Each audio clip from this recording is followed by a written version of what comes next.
Some time ago, we received an order from a mysterious client. The client's request was only one sentence: to restore the mythical beasts in Shanghai Jing, and it must be able to fly. Whether we can fly or not depends on luck, or detailed and precise calculation. Every part must be accurate to the gram. We need to calculate the helium level and even take local customs into account. If it's a little bit off, the beast might run away. 最大的难度不是大，而是立体感。 We tried countless solutions and finally decided to do the method that no one dares to try easily: combining air film and foam carving.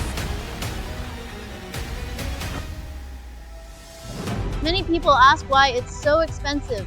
Look, there are 8 tails alone. There are hundreds of air chambers. The pressure of each airbag should be 10 people and filled with helium for 3 or 4 hours. Oh, that it before takeoff. Operation.